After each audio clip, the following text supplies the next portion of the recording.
I remember the day I uncovered the truth like it was yesterday.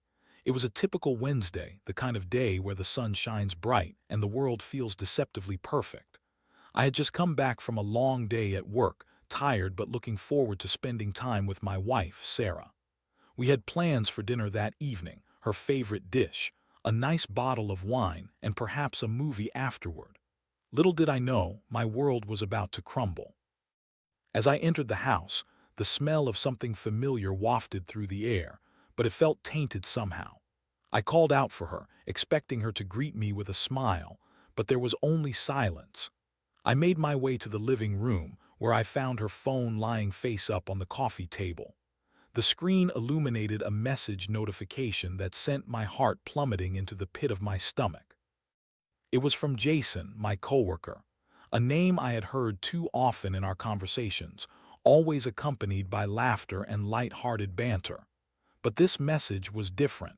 It was laced with intimacy, a level of closeness that should never exist between a married woman and her colleague. My hands trembled as I picked up the phone. I should have put it down, walked away, pretended I hadn't seen anything. But curiosity clawed at me and I opened the message. It was a simple "can't wait to see you tonight," but it felt like a dagger piercing through my chest.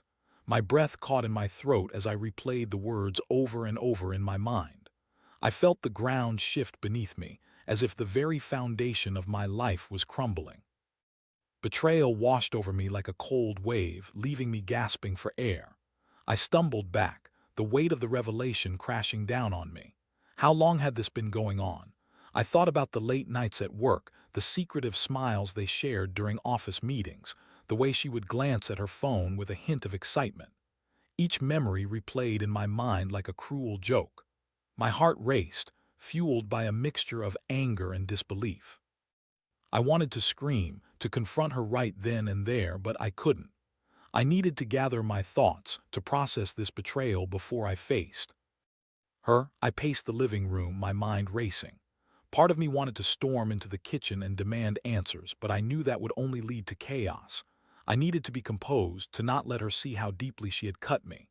The thought of her with another man, someone I considered a friend, was unbearable. It was a betrayal on multiple levels: my wife, my trust, my friendship. As the minutes passed, I felt the anger simmering beneath the surface, an insatiable fire igniting within me. The image of her laughing with Jason played on repeat in my mind, taunting me. I could see them together, the chemistry that sparked between them, and it filled me with a rage I had never known. I had given her my heart, my loyalty, and she had thrown it away like it meant nothing. I felt like a fool, and the realization stung more than the betrayal itself. I glanced at the clock on the wall. She would be home soon. I knew I had to confront her, but the question loomed. How would I confront the woman I loved, the woman I had built a life with? Would I demand answers? Would I break down in front of her? Or would I become the man I never wanted to be, consumed by revenge? The thought of revenge stirred something dark within me, and I fought to push it down. But as I stood there, the weight of betrayal pressing down on my chest, I began to wonder if that was the only way to make her understand the pain she had caused. The door creaked open and my heart raced. She stepped inside, her face lighting up when she saw me. But the warmth faded as her eyes caught the tension in the room. I was standing there, a volcano ready to erupt, and she had no idea what was coming. "Hey babe, you're home early," she said cheerfully, but I could see the flicker of confusion in her eyes. "Yeah, we need to talk," I replied, my voice steady despite the storm brewing inside me. As she approached, I could feel the anger bubbling just beneath the surface, but I held it back. I needed to think clearly. I needed a plan. Whatever was about to happen, I had to be ready. As Sarah approached, her smile faltered and I could see the worry crossing her features. I wanted to reach out, to pull her close and tell her everything would be okay, but the betrayal felt like a chasm between us, one that I wasn't sure could ever be bridged again. The anger simmered beneath the surface, threatening to burst forth, but I took a deep breath, trying to maintain some semblance of control. "Is everything all right?" she asked, her voice laced with concern. I didn't answer immediately. Instead, I found myself lost in thought, grappling with the whirlwind of emotions that threatened to overwhelm me. How could she do this? Didn't she know the damage she was causing? The love we had built over the years felt like it had been reduced to ashes, and all I wanted was to make her feel the pain she had inflicted on me. But was that the right path? Love and rage warred within me, creating a chaotic storm. I recalled the moments we shared, the laughter, the late-night talks, the dreams we had for the future. I had always believed we were a team, partners in life, but now I was left questioning everything. Was it all a lie? Had she ever truly loved me, or was I just a placeholder until something better came along? My mind raced, constructing scenarios that played out in vivid detail. I imagined confronting her, demanding she explain herself, but what would that achieve? Would she even admit to the affair? Or would she deny it, throwing my pain back in my face?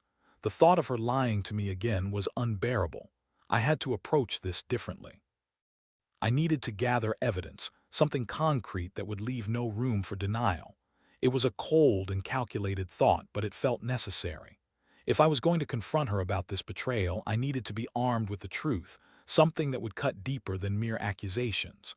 I envisioned the look on her face when I presented her with the proof, the shock and guilt washing over her. But then, another voice whispered in my mind. Was this really who I wanted to be? The man who sought revenge instead of resolution. I had always prided myself on my integrity, my ability to handle conflict with maturity. Yet here I was, contemplating a path filled with manipulation and deceit. I felt like I was standing at a crossroads, one path leading to a dark place I didn't recognize. Babe. Sarah's voice pulled me back to reality. She was watching me closely now, her brow furrowed with concern. What's going on? You're scaring me. I forced a smile, trying to mask the turmoil inside. We need to talk about changes, I said, choosing my words carefully. I could feel the tension in the air, thick and suffocating. I just want to understand where we stand. Her expression shifted, and I could see the realization dawning on her. Is this about my late nights at work? I told you it was busy. You know how it gets. I wanted to scream, to tell her that this wasn't about work, but it was about trust, about the betrayal I had uncovered. Instead, I nodded, keeping my tone even. Yeah, I just need to know if there's something you're not telling me. Her eyes widened, and I could see her mind racing as she searched for a way to navigate this conversation. What do you mean? I promise I'm just working hard. I'm doing this for us. For us? The words felt like a slap in the face. How could she say that when I knew the truth? The image of her with Jason flashed in my mind again, and I felt the anger rise. Is that really all it is, Sarah? Just work? She hesitated, and I could see the flicker of doubt in her eyes. Of course, I love you, and I would never do anything to hurt you. Her words felt hollow, like a well-rehearsed line in a play. I wanted to believe her, but the evidence was there, lurking in the shadows. I could either confront her now, risking everything, or I could bide my time, gather proof, and make her pay for the pain she had caused. As she stood there, waiting for me to respond, I felt the weight of the decision pressing down on my shoulders. Revenge was a dark path, but the thought of her getting away with this betrayal felt worse. I wanted her to feel the consequences of her actions, to understand the gravity of her choices. I took a deep breath, weighing the options in my mind. I could forgive her, try to move past this, but could I really live with the knowledge of her infidelity? Or was I destined to become the man who took matters into his own hands, who ensured she faced the repercussions of her betrayal? The conflict raged within me, but one thing became clear. I couldn't let this go. I wouldn't allow her to continue in her life as if nothing had happened. I needed to act, to make her understand the pain she had inflicted on me. Sarah, I need to know the truth. Are you seeing someone else? I finally asked, my heart pounding in my chest. Her eyes widened, and I could see the fear creeping in. But deep down, I knew the answer, and I was prepared to do whatever it took to expose it. After that fateful conversation, I found myself engulfed in a haze of confusion and anger. I needed clarity, a plan that would allow me to expose the truth without getting lost in the storm of emotions swirling inside me. My mind raced as I considered my options. Revenge wasn't just a fleeting thought anymore. It had become a necessity, a way to reclaim my dignity and ensure that Sarah understood the consequences of her actions. I began by observing her closely, looking for any signs that would confirm my worst fears. Each day, I watched as she left for work, her demeanor seemingly unchanged. She would kiss me goodbye, her lips brushing against mine as if nothing was amiss. I felt like a stranger in my own home, the weight of betrayal hanging over me like a dark cloud. But I had to remain patient. I needed to gather evidence, something concrete that would shatter her facade. My mind quickly turned to Jason. As my coworker, he was someone I had trusted, a man I had shared laughs and stories with. That trust now felt like a betrayal in itself. I knew I had to gather information about their interactions at work. If I could find a way to expose their affair, it would not only hurt Sarah but also Jason, someone I once considered a friend. I devised a plan to infiltrate their world, to gather evidence without raising any suspicions. I started by casually chatting with other coworkers, trying to glean information about Sarah and Jason's interactions. I'd ask questions disguised as small talk, feigning interest in office gossip. "Hey, have you seen Sarah and Jason working together lately?" I would say, watching their reactions closely. Most brushed it off, saying they were just colleagues, but a few exchanged knowing glances that spoke volumes. I decided to dig deeper. I reached out to a couple of friends in the office, people I knew would be more than willing to share what they knew. I asked them to keep an eye on Sarah and Jason, to let me know if they saw anything suspicious. It felt wrong to manipulate my friends in this way, but I was driven by a need for justice that overshadowed my moral compass. As days turned into weeks, I collected snippets of information. The late nights at the office, the secretive phone calls, and the whispered conversations in hallways all pointed to a deeper connection between them. Each revelation fueled my anger, sharpening my resolve. I was no longer just a husband betrayed. I was a man on a mission, and I needed to ensure that Sarah faced the consequences of her actions. I turned to social media next. I scoured through her posts, looking for anything that might hint at her infidelity. I watched as she posted pictures of her smiling with friends, pretending everything was fine. But I could see through the facade. I knew the truth, and I felt a twisted sense of satisfaction knowing that I was uncovering the layers of deception. Then came the night I finally decided to confront Jason. I needed to hear it from him, to have him admit to what was happening between them. I had been gathering evidence, but I wanted to confront him directly, to see the look on his face when he realized that I knew everything. It was a dangerous game, but I felt emboldened by my anger. I found out that Jason frequented a local bar after work, often meeting up with colleagues for drinks. It was there that I decided to make my move. I arrived at the bar, my heart pounding with anticipation. I spotted him seated at the bar, laughing with a few coworkers. The sight of him, relaxed and carefree, ignited a fire within me. How could he betray me like this? I approached with a calm demeanor, though inside I was seething. "Hey, Jason," I said, forcing a smile. He turned to me, his expression shifting from surprise to confusion. "Hey man, what's up?" he replied, his casual tone grating on my nerves. "I just wanted to chat for a minute," I said, gesturing for him to step outside. He looked hesitant but followed me, probably wondering what I wanted to discuss. Once outside, I confronted him. "I know about you and Sarah," I said, my voice low but steady. His face paled, and for a moment I could see the panic in his eyes. "What are you talking about?" He stammered, but I could tell he knew exactly what I meant. "Don't play dumb with me, Jason. I've seen the messages, the late nights. You think I wouldn't catch on?" My voice was steady, but inside I was a tempest of emotions. He opened his mouth to deny it, but I cut him off. "Just admit it, you're sleeping with my wife." The silence that followed was deafening. I could see him calculating his response, the gears turning in his mind. "Look, man, it's not what you think," he began, but I wasn't in the mood for excuses. "Save it. I want you to know that I'm going to make sure you both pay for this. You think you can just walk away from this unscathed? Think again." My voice dripped with venom, and I could see the fear creeping into his expression. As I turned to leave, I felt a twisted sense of satisfaction. I had taken the first step in my plan. I wasn't just going to expose Sarah. I was going to ensure that her affair had real consequences. I wanted her to feel the weight of her choices, to understand the pain she had inflicted on me. I walked away from the bar, my heart racing with adrenaline. knowing that I was now fully committed to my path of revenge. There would be no turning back. The days that followed were a blur of meticulous planning and simmering anger.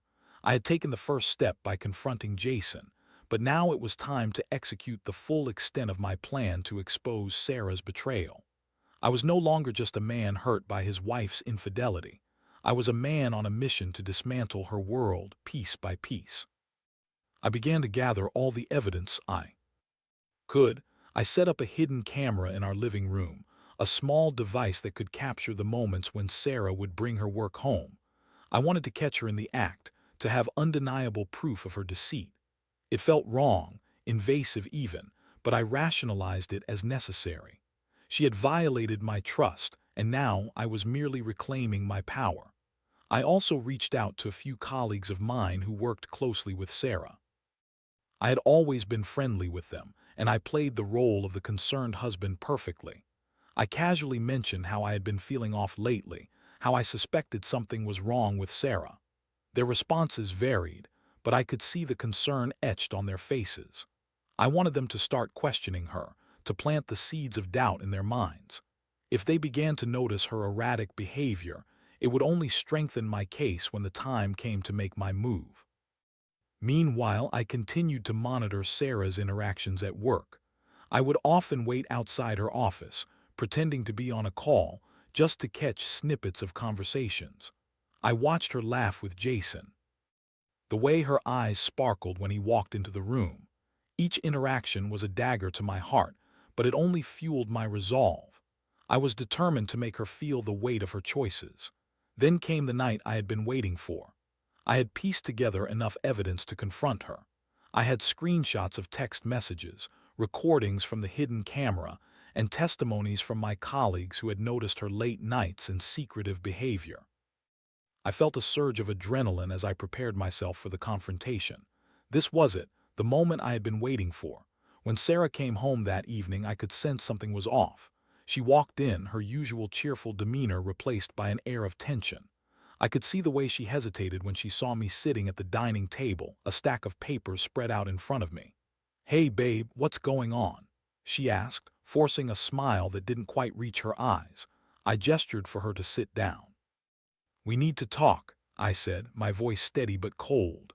Her smile faltered, and I could see the realization dawn on her. "Is this about work again?" she asked, her tone defensive. "No, Sarah, this is about you and Jason." I watched as her face blanched, and I felt a sick satisfaction at the fear that flickered in her eyes. "What do you mean?" she stammered, but I could see the panic rising within her. I spread the evidence out before her, each piece like a bullet aimed at her heart. "I have proof of your affair. Text messages, recordings. You can't deny it anymore." Her eyes widened as she scanned the papers, disbelief etched across her features. I don't know what you're talking about," she said, but her voice trembled. I leaned in closer, my voice low and steady. "You think I would just make this up? You've been lying to me, Sarah. You've been cheating on me with my coworker. How could you do this?" The silence that followed was deafening. I could see the realization wash over her, the guilt and shame flooding her expression. "I didn't mean for this to happen," she finally whispered, her voice cracking. "Didn't mean for what to happen, to betray me, to throw away everything we built together." My anger surged as I confronted her, the betrayal cutting deeper than I ever thought possible. "I was lonely," she admitted, tears brimming in her eyes. "You were always working late and I felt neglected. Jason was just there. I didn't mean for it to go this far." Her words stung, and I felt a whirlwind of emotions crash over me. "So, it's my fault. You chose to sleep with him because I was busy at work." I couldn't believe what I was hearing. "No. I'm just saying I made a mistake. I never wanted to hurt you," she pleaded, her voice rising in desperation. I shook my head, feeling a strange sense of calm wash over me as I prepared to deliver the final blow. "You need to understand that this isn't just about us anymore. I'm going to make sure you lose your job. I'm going to tell your boss everything, and I'll make sure everyone knows what you've done." Her expression shifted from panic to disbelief. You can't, that's not fair." "Fair," I echoed, incredulous. "You think life is fair, you made your choice and now you'll face the consequences. I'm not going to let you walk away from this unscathed." The tears streamed down her face as she realized the gravity of what I was saying. "Please, don't do this. I'll do anything. Just give me a chance to make it right." But I was resolute. I had spent too long grappling with my emotions, and now it was time to act. "It's too late for that, Sarah. You've crossed a line, and I won't let you continue in this industry after what you've done." As I watched her crumble under the weight of her actions, I felt a twisted sense of satisfaction. I was no longer the victim. I had taken control of the situation. I had turned the tables, and now it was time to execute the final part of my plan. The days that followed the confrontation were a whirlwind of emotions. I had executed my plan, and now I was standing on the precipice of what would come next.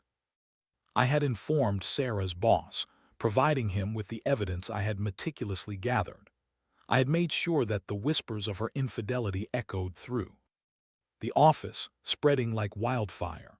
The fallout was inevitable, and I felt a mixture of satisfaction and emptiness as I watched the pieces of her life begin to crumble.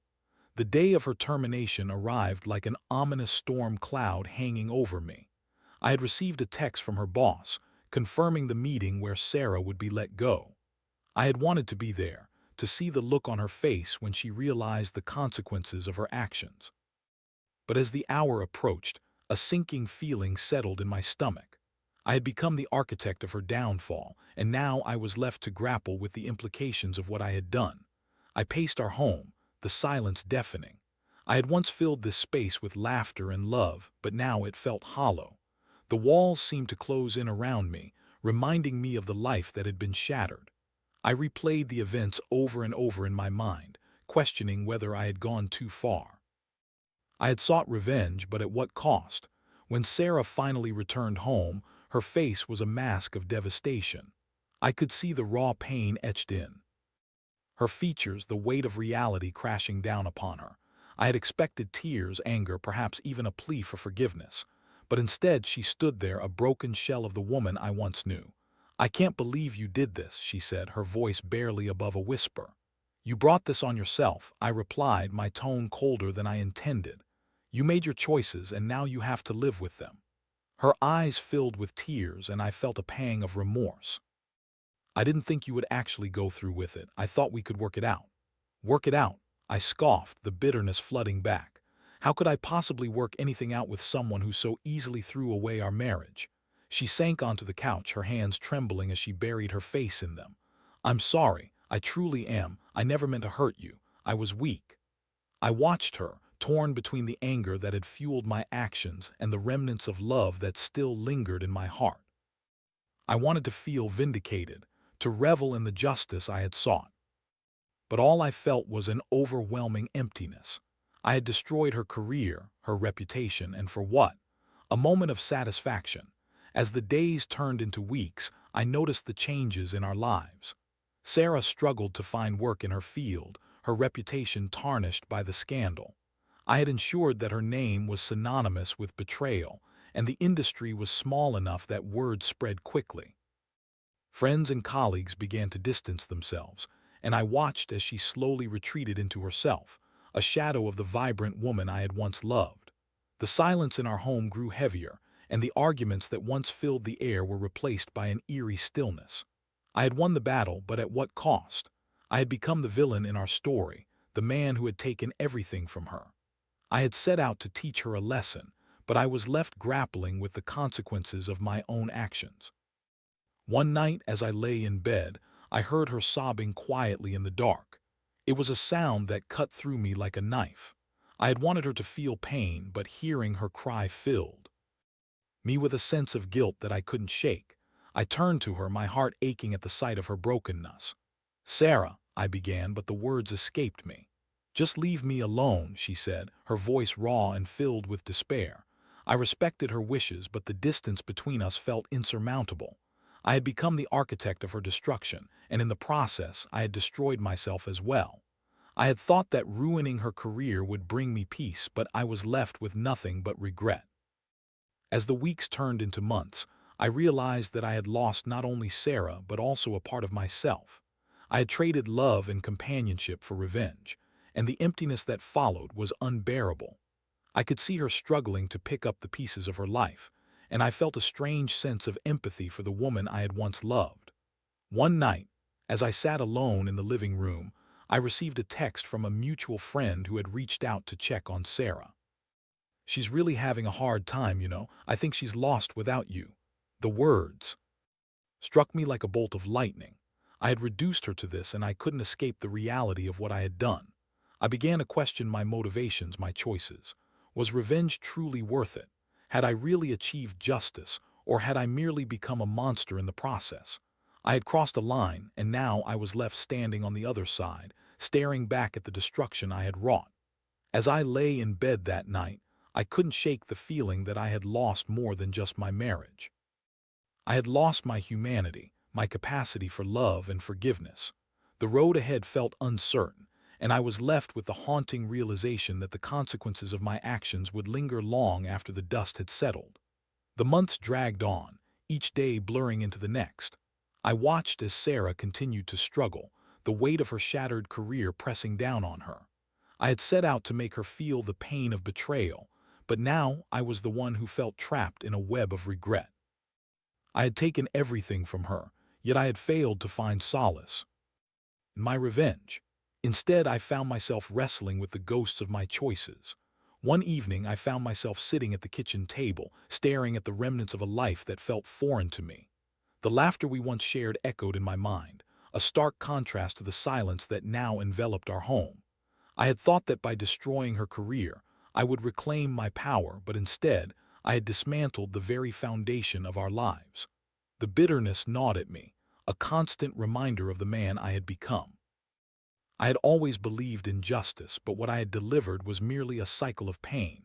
I thought I would feel vindicated watching her pay for her betrayal, but what I felt instead was an overwhelming emptiness. I had crossed a line that I could never uncross, and the consequences of my actions loomed large. One night, as I sat alone in the dim light of the kitchen, I received a message from Sarah. It was short and simple, a plea for reconciliation. "Can we talk?" she wrote. My heart raced at the thought of confronting her again. I had spent so long pushing her away, but now I felt a flicker of hope. Perhaps it was time to face the reality of what I had done. I agreed to meet her at a nearby cafe, a neutral ground where we could talk without the weight of our home pressing down on us. As I walked in, I saw her sitting at a corner table, her eyes filled with a mix of apprehension and longing. She looked different, worn down by the weight of her struggles, but there was still a spark of the woman I once loved. "Thank you for coming," she said, her voice soft but steady. I nodded, unsure of what to say. The silence hung heavy between us, filled with unspoken words and unresolved feelings. "I wanted to talk about everything," she began, her eyes searching mine. "About us, about what happened." I took a deep breath, feeling the tension in the air. "I don't even know where to start," I admitted. "What you did, it hurt me more than I can put into words, but what I did in return, it was wrong." Her eyes glistened with unshed tears. "I know, I never wanted to hurt you. I made a terrible mistake, and I've paid for it in more ways than I can count. I've lost my job, my friends, and I've lost you. I wanted you to feel the consequences of your actions," I replied, my voice tinged with pain. "But I didn't realize how far I would go. I thought I was taking control, but I was just destroying everything." We sat in silence, the weight of our shared pain hanging between us. I could see the remorse in her eyes, a reflection of my own. I had sought revenge, but in doing so I had lost sight of what really mattered. "Do you think there's any way we can move past this?" she asked, her voice trembling. I hesitated, the enormity of the question pressing down on me. "I don't know, Sarah, I really don't. You hurt me deeply, and I don't think I can just forget that. But I also can't keep living in this bitterness." Her gaze fell, and I could see the weight of my words settling on her. "I've been thinking a lot about forgiveness," she said quietly. "I know I don't deserve it, but I want to try. I want to rebuild what we had if you're willing to give me a chance." The thought of forgiveness felt foreign, but as I looked into her eyes, I saw a flicker of the love we once shared. "It won't be easy," I warned, my voice thick with emotion, "but I'm willing to try if you are." She nodded, a glimmer of hope lighting up her expression. "I'll do whatever it takes. I want to make things right." As we talked, I felt a shift within me. I had spent so long consumed by anger and resentment, but now I was faced with the possibility of healing. We began to share our feelings, our fears, and slowly, the walls we had built around ourselves began to crumble. It wouldn't be a quick fix. Trust, once shattered, takes time to rebuild. But as we sat in that cafe, I felt a sense of possibility. Perhaps we could find a way to move forward, to learn from our mistakes and grow together. The road ahead would be difficult, filled with challenges and reminders of the pain we had caused each other, but as we left that cafe, a sense of hope lingered in the air. I had sought revenge, but in the end it was forgiveness that offered the path to redemption. I realized that I had a choice. I could continue to dwell in the darkness of my actions, or I could step into the light of possibility, ready to embrace whatever came next. In that moment, I chose to believe in the power of love, in the potential for healing, and in the chance to reclaim what we had lost. Our story was far from over, and as we walked away from the cafe, hand in hand, I felt a sense of optimism for the future. The journey ahead would be long, but together, we could navigate the complexities of forgiveness and redemption. And perhaps, just perhaps, we could emerge stronger than we ever were before. This was not just about revenge anymore. It was about healing, understanding, and ultimately, the possibility of love reborn.